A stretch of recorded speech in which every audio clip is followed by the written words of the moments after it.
Hey, so I'm going to be talking about Microbead Technology.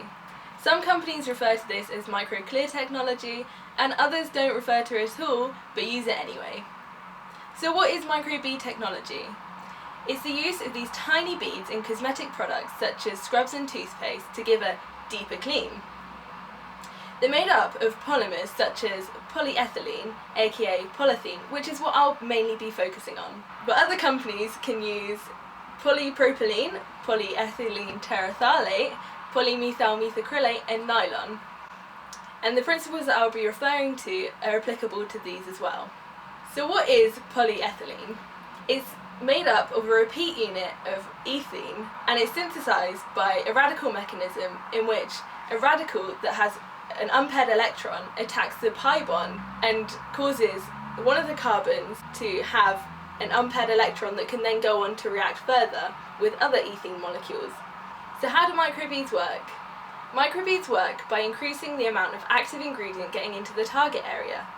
For face wash, this is often salicylic acid into pores. Salicylic acid gets stuck onto the microbead by instantaneous dipole-induced dipole bonds. These microbeads are small enough to get into pores, and so the concentration of the salicylic acid in the pores therefore increases. Here's some pictures from Neutrogena showing the increase of salicylic acid in pores where microbeads are used and where they're not. Where the darker the red, the higher the concentration of salicylic acid. But you may be wondering, are these all that good for you? I mean, the same polymer that is going into plastic bags and the actual bottle of these products we're putting on our faces. And the answer is no. Dermatologically, there's no huge issue, but the main problem is the sheer amount of these polymer beads that are going into our water system and is causing a massive environmental issue. I decided to take a look and see just how many of these microbeads are in one brand of face wash. To do this, I attached a Buchner funnel to a vacuum pump, and to say the least, I had enough foam to create a foam party. This is because if you have something that wants to lather and create bubbles, and have it at very low pressure, the bubbles will expand a lot as the gas has a lot of room to spread out. This was pretty easy to overcome. The main problem was the fact that I was sat there for about an hour and a half waiting for this thing that didn't want to filter. Eventually I decided to give up and try some different methods. The most effective of these was using muslin, and this is the results that I got from it.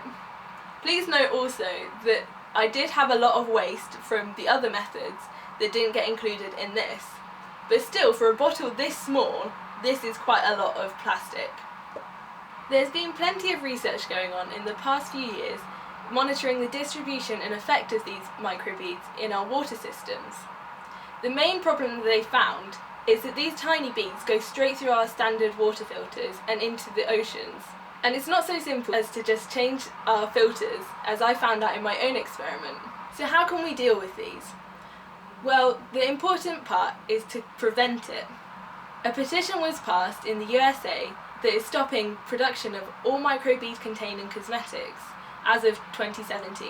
But over the plastic polluted pond, we haven't been doing so well. We have been slowly seeing a phase out of these, but there's still a lot to go. So check out the links below that show you some ways that we can prevent these from being bought. But you may also be wondering if there are some alternatives that give just as good a scrubbing action. And the answer is yes. Natural products give just as good a results, as they also contain polymers, but just naturally produced and biodegradable ones. What effect did these have on our oceans? Well, the repercussions are devastating on our fish. The fish ingest these, and for a lot it gets excreted back out, but they're the lucky ones. For others, it goes straight through and into their organs and gets clogged up and causes them to die. There have been various reports showing that where there's been an increase in polymer pollution, there's been a decrease in biodiversity. But this doesn't just affect sea life, this affects human life as well. Some toxins that have been polluting our waters can be found bound to these microbeads, in a similar way to salicylic acid being bound onto the polymer chains due to instantaneous dipole-induced dipole bonds. Other chemicals can do the same. but with different intermolecular bonds.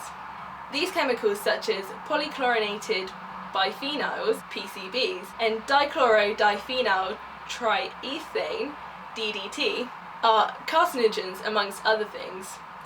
And we really don't want to be ingesting these through the fish that we're eating, but unfortunately we are. So I hope now you've got a better understanding of what's in your scrub.